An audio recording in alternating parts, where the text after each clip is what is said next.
Bismillahirrahmanirrahim. Alhamdulillahi Rabbil Alamin. Salatu wassalamu ala syarfil anbiya'i wal mursalin.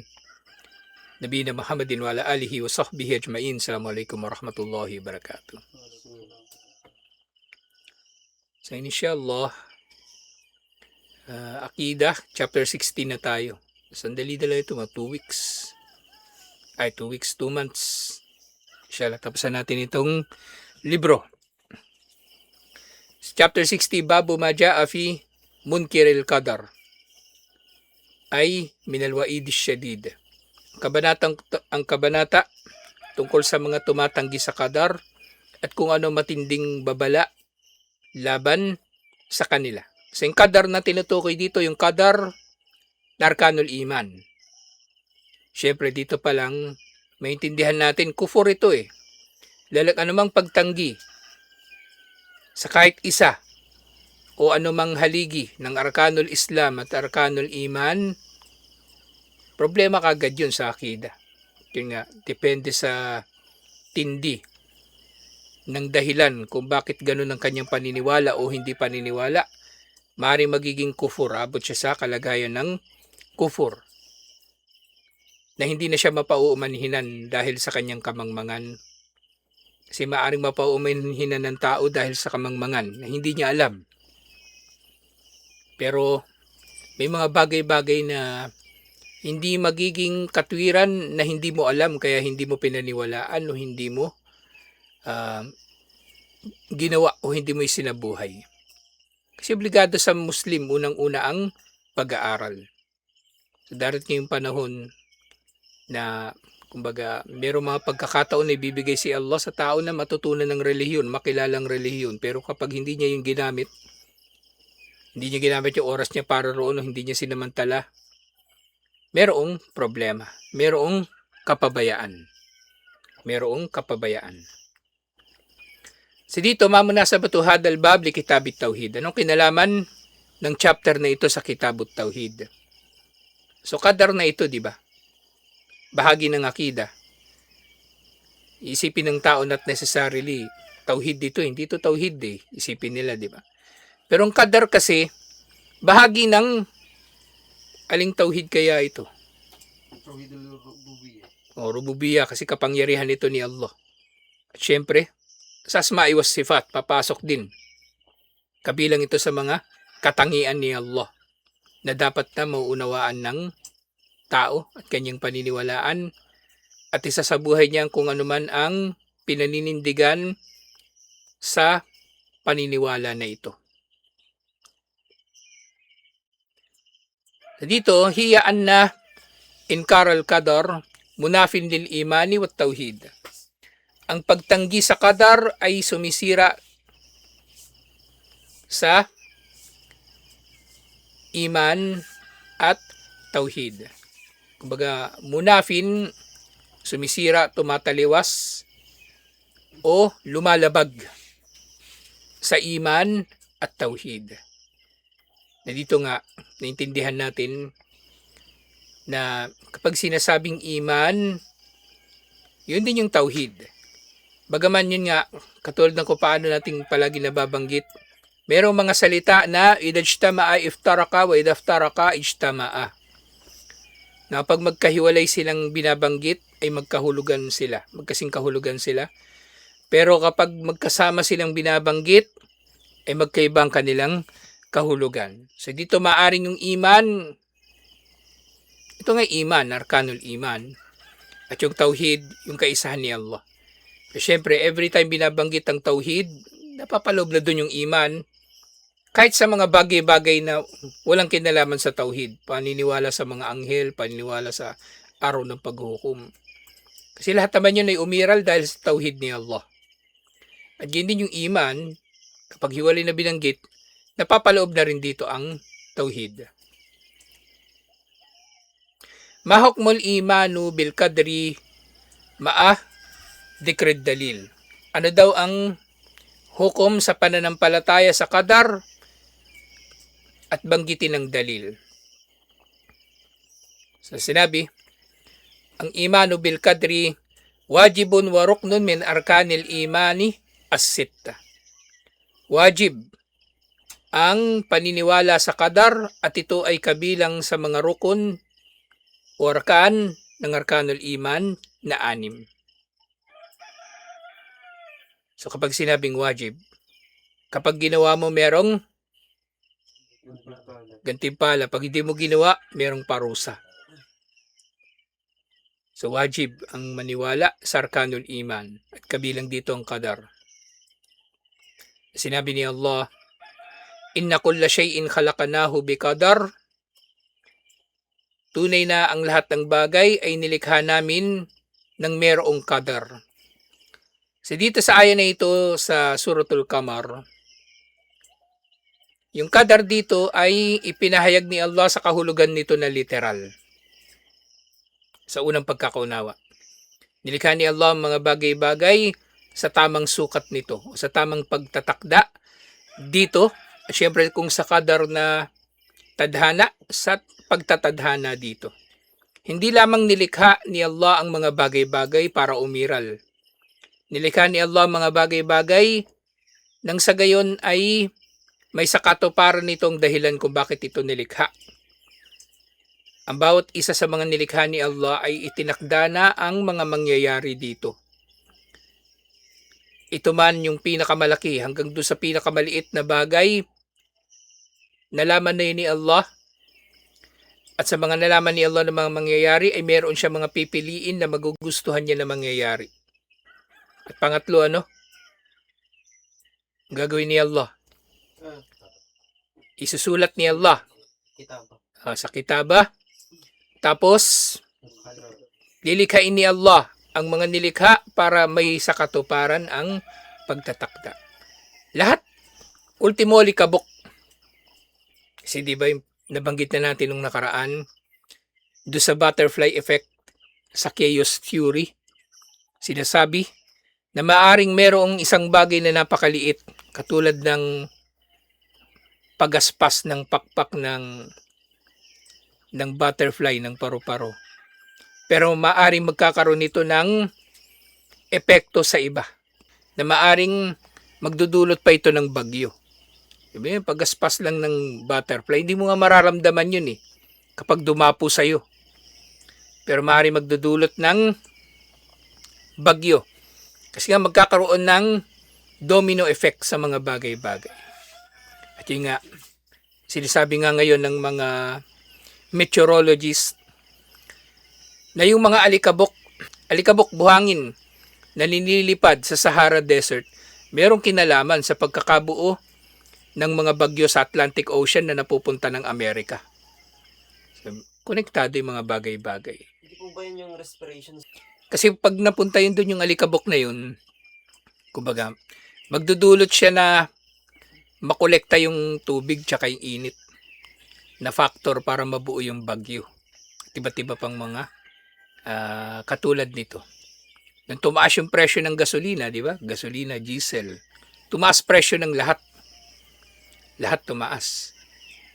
Ultimo mga bagay-bagay na hindi natin sukat akalain. Kala natin pamasahe lang yung tataas kapag tumaas ang presyo ng diesel, pero hindi Ultimo bigas. Kasi sinasakay din yun sa truck Tapos kapag inani yun, gagamitan yun ng makina. Traktora. Na lahat pinapatakbo ng gasolina o diesel. Pati tubig nun na nagdidilig. Tubig na pinandidilig, ginagamitan ng water pump. So lahat magtataas sa pagtaas ng presyo ng langis. Pero lahat yun, nasa tamang sukat ni Allah. Sa gusto niyang sukat at nasa pagtatakda ni Allah. Alhamdulillah. Ma kayfiyatul imanu bil qadri. Ito napakagandang malaman. Paano ba dapat maniwala ang tao sa qadar? Paano ba dapat maniniwala ang tao sa qadar? Wa bayyin maratibahu. Sa dito, mababanggit na rin dito yung kanyang mga arkan, mga haligi. Kasi gano'n naman natin inuunawa. Kung paano natin paniniwalaan ang bawat isa sa mga arkanul iman. Diba? Ano yung arkan ng iman kay Allah? Paniniwala sa pag-iral ni Allah. Tapos yung natitirang 3, 4 yun eh. Yung tauhid niya. Uluhiyya, rububiyya, at asma'i was sifat. So dito paano maniniwala daw ang tao sa qadar. At dito mo makikita na napakaganda ng Islam kung ihahambing sa iba pang relihiyon. Ang mga kuffar, mga Kristiyano na lang bilang halimbawa kasi sila naman yung pinaka-familiar tayo sa relihiyon nila. Iba sinasabi nila, naniniwala kami sa ganito, naniniwala kami sa ganyan. Pero pag tinanong niyo sila, paano? Ano yung mga hangganan ng paniniwala na yan? Wala silang maibibigay. Hanggang sa bandang huli makikita ninyo sila na lumalampas sa mga hangganan. Lumalampas sila sa mga hangganan. O naniniwala silang may Diyos. Pero naniniwala naman sila ang Diyos magkakatawang tao. Magkakaroon ng anak. Marapat ba yun sa paniniwala kay Allah bilang mga Muslim? Hindi. Pero tayo alam natin. Kasi meron tayong pamantayan. Sila hindi. Kasi yung relihiyon nila, mekus-mekus. Halo-halo. Kukuha pa nga sila ng paniniwala ng mga inchik eh. Kukuha pa nga sila ng paniniwala ng mga Buddhist, ng mga Japanese, ng mga Korean. Hanggang sa Bombay, kukuha sila. Hanggang sa naghalo-halo na yung relihiyon nila. Naalala ko si Mekus Mekus eh. May vlog siyang bago nung nakaraan. Gusto na rin niya umalis ng Pilipinas. Alala niyo yun, si Mekus Mekus. Yung vlogger na Indiano. Kasi sunod-sunod yung mga hino-hold up na Bombay, binabaril pa. Yung huli, pinatay talaga. Hindi na hino-hold up na tinutukan ng baril eh. Binaril agad tapos kinuha yung pera. Kinuha yung motor. Di ba napakalupit? Yung ganun lang. So halo-halo yung kanilang paniniwala. Sing iman sa qadar, ganito natin paniniwalaan. Hiya an ta'taqida anna ma syaa Allahu kana. Ang iman sa qadar, isa sa katuparan natin ng mabuti kapag pinaniwalaan mo. Dahil ang tamang paniniwala sa qadar, ito yung paniwalaan mo na anumang naisin ni Allah ay mangyayari. Magaganap. Anumang naisin ni Allah ay mangyayari. Wa ma lam yasha, lam yakun. At kung hindi niya ginusto, hindi mangyayari. Kaya nga sa imanu bil kadri, kahit sa mga hadith na babanggit, di ba? Wal imanu bil kadri khairihi, wa bil imani bil kadri khairihi wa syarrihi. At kabilang sa mga paniniwalaan natin ng qadar, mabuti man ito o masama. At ang mabuti at masama na ito na tinutukoy, hindi ito sa kung masama ba o mabuti yung tinakda ni Allah. Ito ay mabuti o masama in relation doon sa point of view ng tao. Mabuti nangyari para sa atin, akala natin mabuti, tanggapin natin. Masama yung nangyari, tanggapin pa rin natin. Mabuti, tanggapin natin, magpasalamat tayo kay Allah. Masama, tanggapin natin at magtiis at manalig tayo kay Allah. Pareho lang, tatanggapin natin. Kasi bandang huli, si Allah na nakakabatid ng lahat. Maaring yung bagay na akala natin mabuti, masama pala eh. O maaring yung bagay na akala natin masama, makakabuti pala. At marami tayong napagtanto ng mga ganyang bagay sa mga nakalipas na araw. Yung halimbawa, di ba? Yung bagyong Emong, lagi ko nababanggit. Nanlumo talaga ako. Putol lahat ng mangga eh. Pagkatapos ng bagyo na yun, putol lahat. Tapos yun pala, bandang huli, mawalan tayo ng kuryente, edi nakapag-solar tayo. Kasi kung nandiyan lahat ng mangga na yun, malilim, hindi maaarawan yung mga solar, magpuputol pa tayo ng mangga. Tapos may krisis. Nandyan lang nagkalat na yung mga panggatong, pupulutin na lang. Inshallah. Planado ni Allah yung mga bagay-bagay. Maaaring magdudulot siya ng mabuti sa pamagitan ng isang bagay na akala natin ay masama.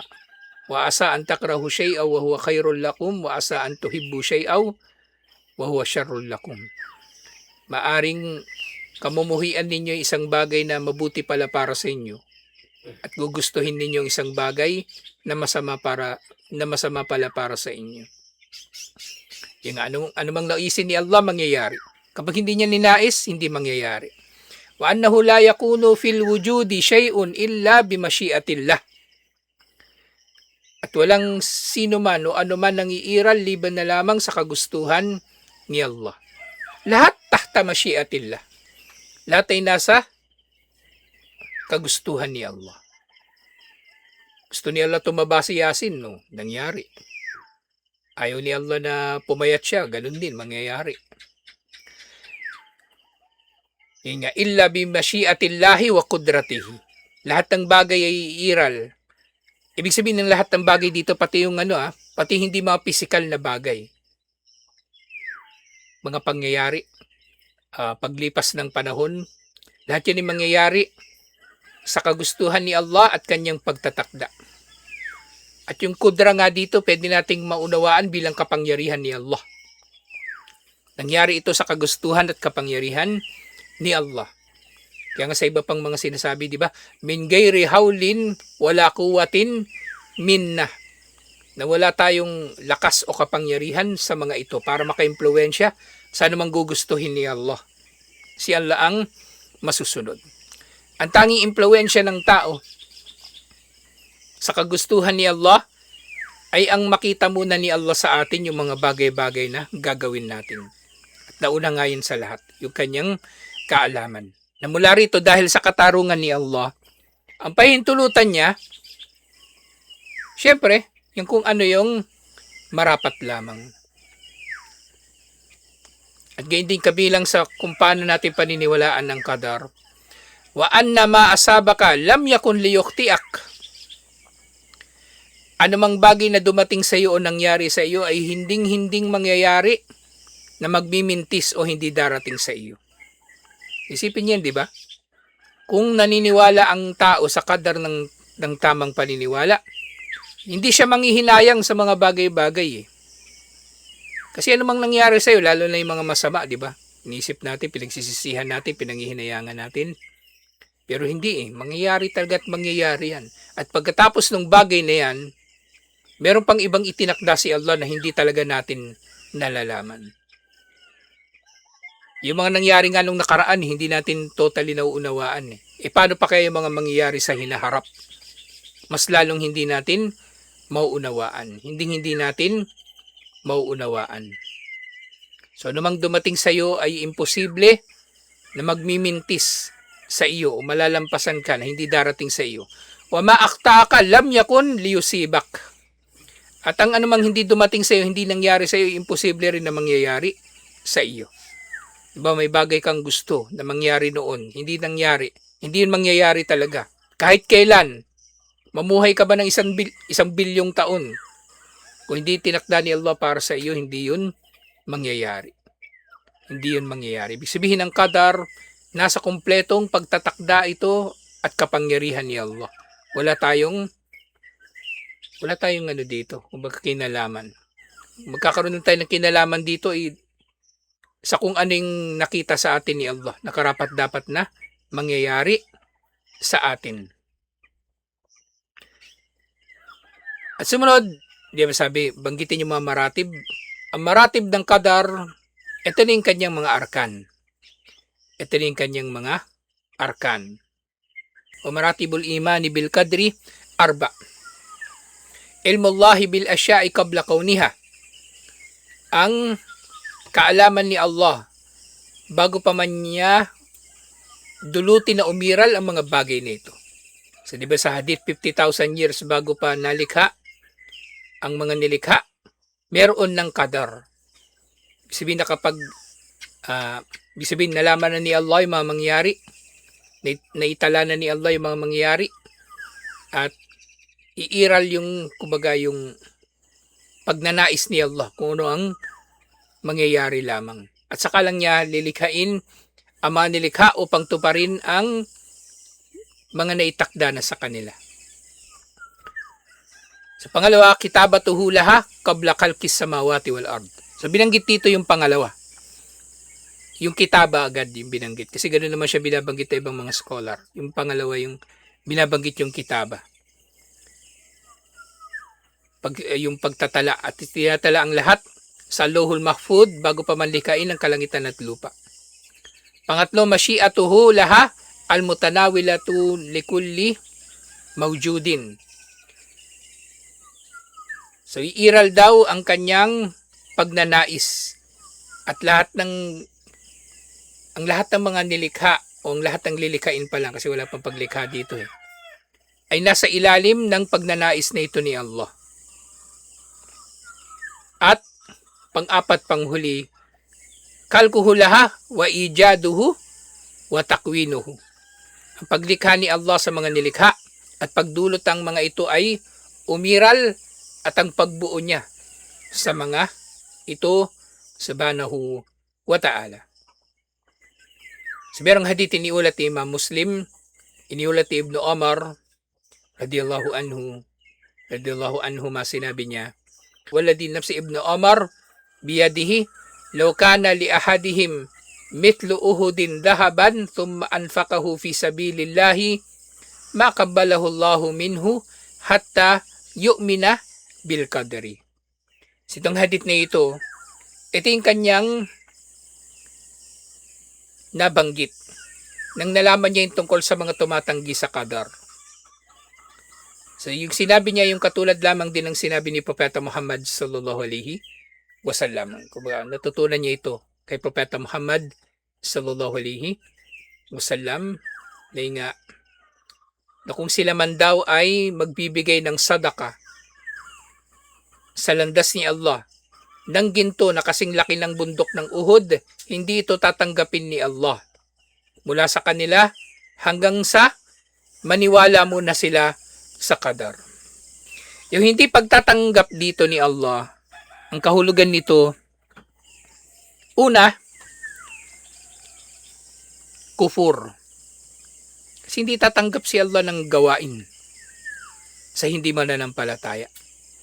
At dahil hindi naman sila mananampalataya, hindi tanggap yung kanilang mga ginawa.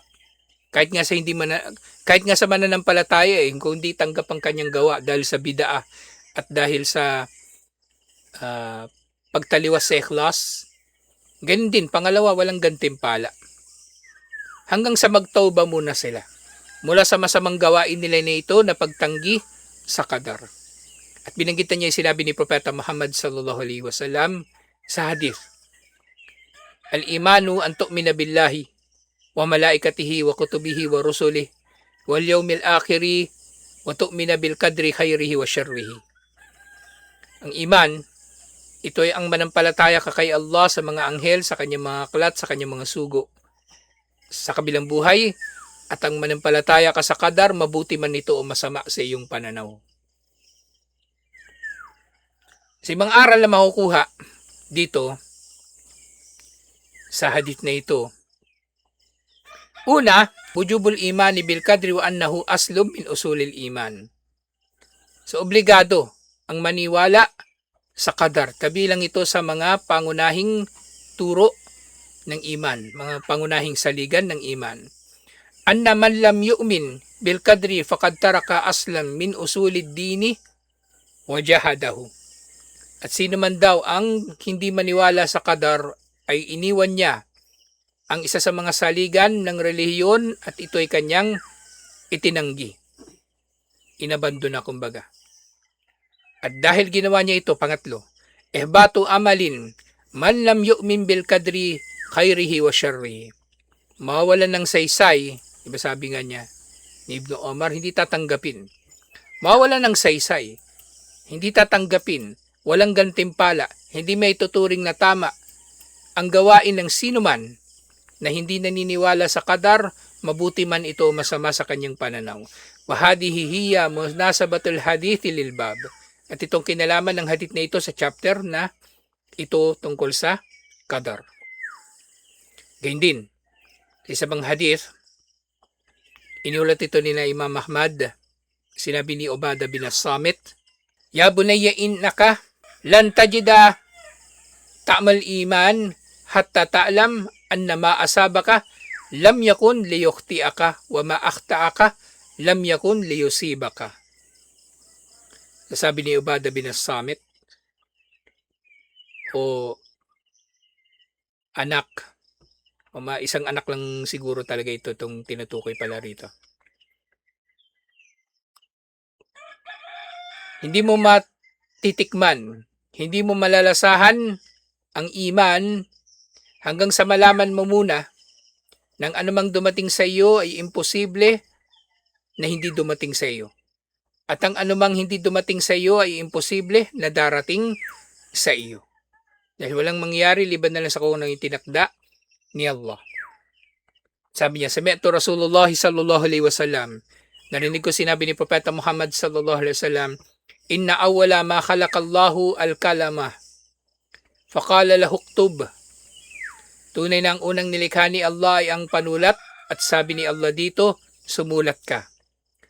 Faqala Rabbi mada aktub. Sabi ng panulat, Panginoon ko, ano ang aking isusulat? Qala, uktub makadira kulla shay'in hatta taqumas sa'a. Isulat mo ang lahat ng mga itatakda sa lahat ng bagay hanggang sa araw ng paghuhukom. So nagsulat na yung panulat syempre sa utos ni Allah na kanyang isulat. At hindi sinabi niya, ni Ubadah bin As-Samit,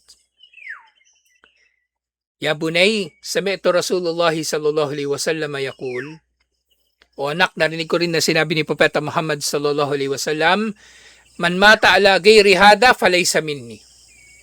Sino man ang mamatay na hindi niya pinangahawakan ito ang paniniwala sa qadar, na binanggit niya, ay hindi kabilang kay Propeta Muhammad sallallahu alaihi wasallam.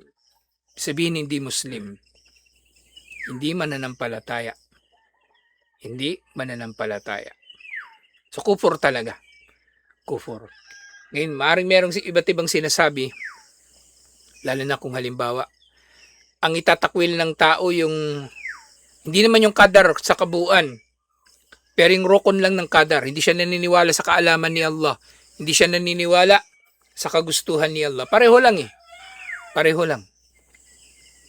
Lalo na kung kumbaga, lalo na nalaman natin ngayon na ang qadar ay merong 4 na rukun. So kung hindi mo paniniwalaan yung mga rukun na yun, pareho lang. Itinatanggi mo na rin ang qadar, waliyadu billah. Ngayon din, sa iba pang ulat, iniulat naman ito ni Imam Ahmad Duli. Inna awwala ma khalaqallahu al-kalam. Tunay ng unang nilikha ni Allah yung panulat. Faqala uktub. Sabi niya, magsulat ka. Fajara fi tilka as-sa'ah bima huwa kainun ila yawmil qiyamah. At doon mismo sa panahon na yon na sinabi ni Allah na magsulat ito, nagsimula ito magsulat. At isinulat niya ang mga mangyayari, ang mga iiral sa mga nilikha hanggang sa araw ng paghuhukom. Ganyan din iniwalat ni Ibn Wahab, faman lam yu'min bil kadri khairihi wa syarrihi ahrakahu Allahu bin nar.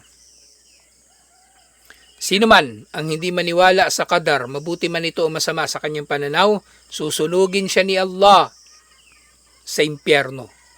Susunugin siya ni Allah sa impyerno. Waliyadu billah.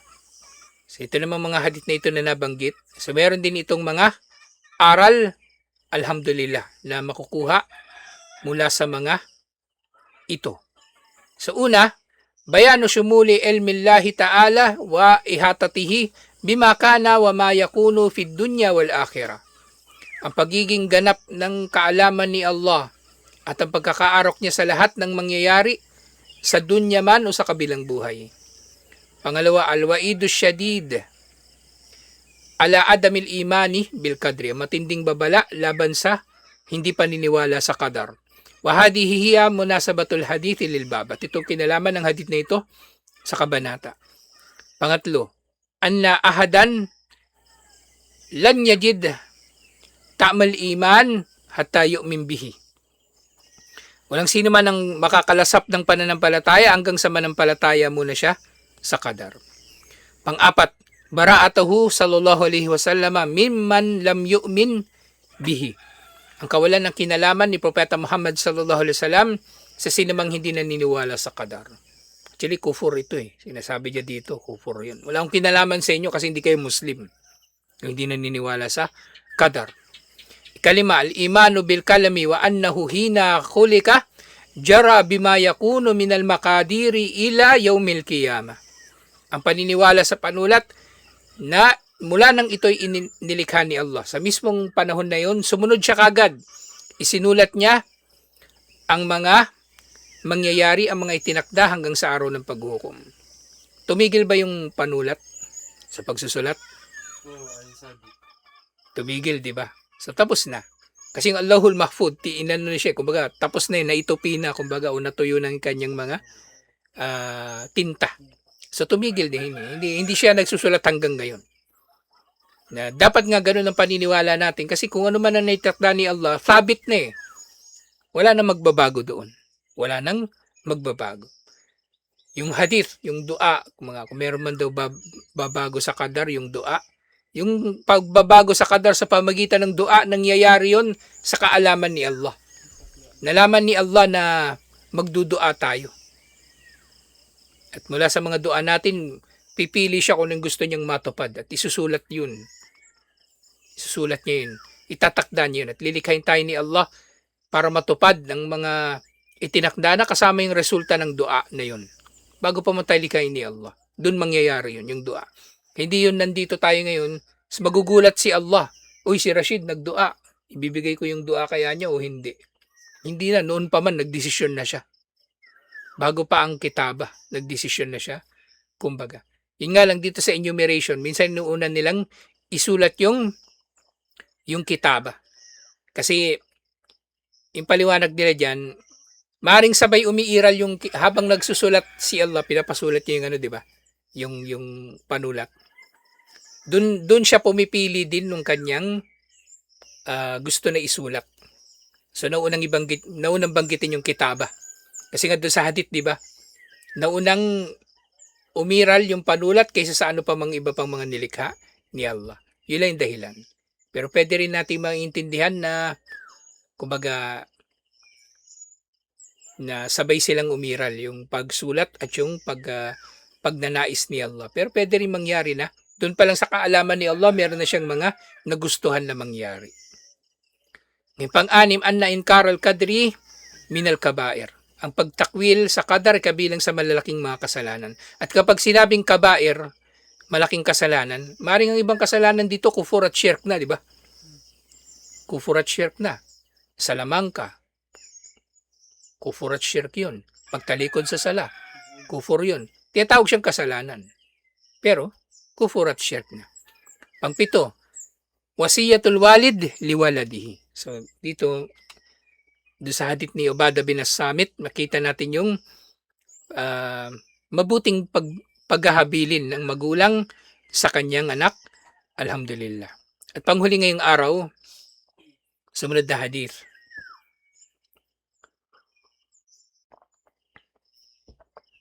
Inulat ito ni Imam Ahmad at yung iba pa. Sasabi ni Ibn ad-Daylami. Ito na si Ibn ad-Daylami, ito yung yung Persian na nandun sa Yemen, di ba? Naalala nyo? Ibn ad-Daylami. Ataytu Ubay bin Ka'ab. Fakultu fi nafsi shay'un min al-kadri fahaddathani bi shay'in la'allallahu yudhibuhu min kalbi. So nagkaroon daw siya ng pagdududa sa kanyang puso. Normal naman sa tao to eh. Minsan merong naglalaro sa isip natin, di ba? Tama kaya to, mali. Tapos itatanong natin sa maalam. Tama kaya to, mali. Kasi pag di mo yung tinanong, ikaw na lang nagkaroon ng sarili mong conclusion. Wala na, may bago na namang sekta. Parang yung kambaliya. Muntikan. Sa punta siya kay Ubay bin Ka'ab. Si Ubay bin Ka'ab, siya yung kabilang sa pinakamaalam sa mga sahaba. Diba, bukod kay Zaid bin Thabit, so nakikilala siya na kabilang sa mga eksperto sa Quran. Sabi ni Ubay bin Ka'ab, "Law anfaqta mitla uhudin dahaban, ma qabbalahu Allahu minka hatta tu'mina bil kadri wa ta'lam anna ma asabaka lam yakun liyukhti'ak wa ma akhta'aka lam yakun liyusibak." So katulad ng sinabi, di ba? Ni Ubadah bin As-Samit kanina. Katulad. So yun nga, natutunan nila ito kay Propeta Muhammad sallallahu alaihi wasallam. So nagtanong sa kanya si Ibn Dailami. Ito yung sagot ni Ubay bin Ka'ab. Kung ikaw man ay magtutustos ng ginto na sinlaki ng uhod sa landas ni Allah, dito hindi na nabanggit yung fisabilillah. Hindi ito tatanggapin ni Allah mula sa iyo. Hanggang sa maniwala ka muna sa qadar at malaman mo na anumang dumating sa iyo ay imposibleng hindi darating sa iyo. Ang anumang hindi dumating sa iyo ay imposibleng darating sa iyo o mangyayari sa iyo. Walau mitta ala gayri hada lakunta min ahlin nar. Ito na, waliyadu billah. Kung mamamatay ka sa iba pang kalagayan, liban pa sa kalagayan na ito, ng paniniwala sa qadar, mapapabilang ka sa mga tao sa impyerno. Kufur nga talaga. Kufur. O kung malaking kasalanan man, sige, hindi kufur. Pareho lang, impyerno ka pa rin. Kala, fataytu Abdullah bin Mas'ud, wa Hudayfa bin al-Yaman, wa Zayd bin Thabit. So, galing siya kay ano, di ba? Kay Ubay bin Ka'ab. Pumunta pa siya kay Abdullah bin Mas'ud, kay Hudayfa bin al-Yaman, at Zayd bin Thabit. Hindi naman dahil hindi siya masaya. Hindi dahil sa hindi siya masaya sa sagot ni Ubay bin Ka'ab. Pero gusto niya makasigurado, gusto niya dagdag na pangaral, dagdag na payo. Pinuntahan niya pa niya itong tatlo na ito. Fakulluhum haddathani bimitli dhalika anin nabi sallallahu alaihi wasallam. At lahat sila pare-pareho ng sinabi. At si Abdullah bin As-Samit kanina, di ba, doon sa hadith, ganun din. Yung kanyang sinabi sa kanyang anak, alhamdulillah. Gayun din ang kanyang naging payo. So, mga aral mula sa hadith na ito, annal mufti yujibu binassid dalili mahma wajadahu. So, ang tinatanong daw, ang tawag sa kanya mufti, di ba? Ang tinatanong ay marapat na sumagot sa pamagitan ng dalil. Nasaan man ang dalil na ito? Kumbaga, nasaan man ang dalil na ito? Kasi nga yung pangunahing aral sa hadith na ito, yung masyru'iyati su'alil ulama fi izalati syubuha. So, pinapahintulutan, isinabatas ang pagtatanong sa maalam para mawala ang anumang pagdududa sa ating puso. Pero syempre, ayusin mo yung pagtatanong mo. Ayusin mo. Kasi minsan may mga tanong na kumbaga obvious naman eh. Ba't kailangan pa itanong? Parang nagpapapansin na lang yung nagtatanong eh. Minsan may mga ganun nagtatanong sa akin, hindi ko sinasagot. Ba't kailangan pang itanong yan? Alam mo na yan eh. Meron nagtanong minsan. Magkakasala ba ako kapag nangutang ako ng riba? Kasi gagamitin ko naman para mag-aral sa Saudi Arabia. Kailangan pa ba itanong yan? Kahit mabuti yung intention mo, kung sinamahan mo ng kasalanan, pareho lang may kasalanan ka pa rin. Yung katulad ng Hajj, di ba? Hajj ng babae na walang maharam. Oh. Di nagkakasala pa rin siya kasi naglakbay siya walang maharam, pero inshallah tanggap yung Hajj niya.